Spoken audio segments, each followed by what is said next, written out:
Ms. Torres is recognized for 5 minutes. Thank you, Chairman, and thank you to the witnesses. In recent time, we've seen this conservative, politically motivated and activist Supreme Court overturn settled law like Roe v. Wade, which protected women for almost 50 years. Today, we're discussing yet another dangerous Supreme Court decision which reversed the 40-year old Chevron doctrine. A doctrine that ensured experts in their field had a say in determining complex questions specific to their agencies. This is very dangerous, but overlooked ruling reverses all of that.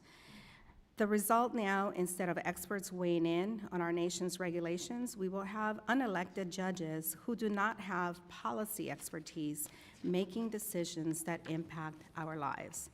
I want to share an example of how this will impact the people that I represent.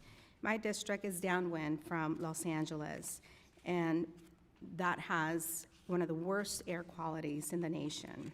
According to the American Lung Association, counties in the Inland Empire have some of the worst year-round air quality pollution, and children have far above average rates of asthma and long-term lung problems. Imagine now a world where judges with no background in atmospheric science or lung health will make decisions about what kind of pollutants companies should be allowed to put in our air.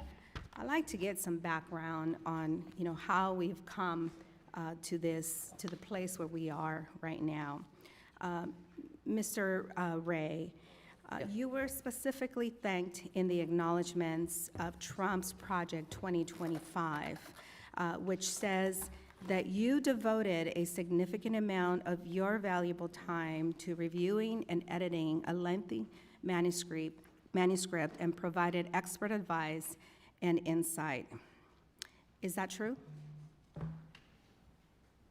I did make contributions to the mandate for leadership, if that's the question. So, yes.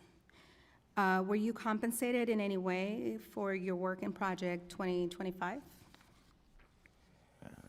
Financially or otherwise? You can't remember? You're again thanked specifically for your work on Chapter 2, titled The Executive Office of the President of the United States. And that chapter says that a great challenge confronting a conservative president is the existential need for aggressive use of the vast powers of the executive branch to bend or break the bureaucracy to the presidential will. That's on page 44.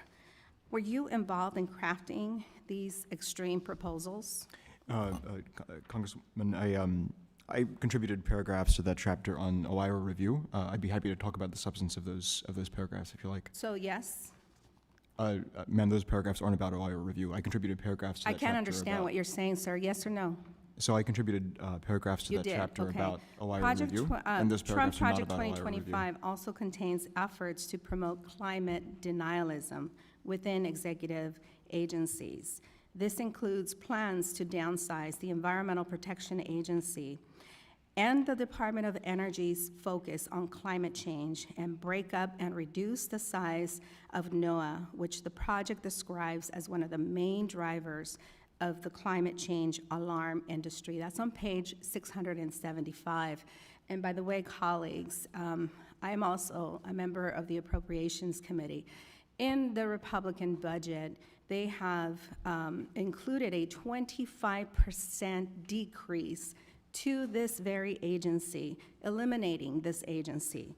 So there is no false alarm here. Dismantling NOAA and its ability to address wildfires and other extreme climate weather is a very real problem for constituents in my district and communities across California. Did you contribute to Project 2025 emphasis on climate denialism and dismantling of the agency powers to combat the very real issue of climate change, Mr. Ray? Mrs. Torres, I contributed several paragraphs on OIRA review. That was my principal substantive contribution. So your answer is yes. Finally, Project 2025 recommends limiting women's access to essential reproductive health care and reproductive freedom. Did you contribute, that's also on page 489, did you contribute to these recommendations?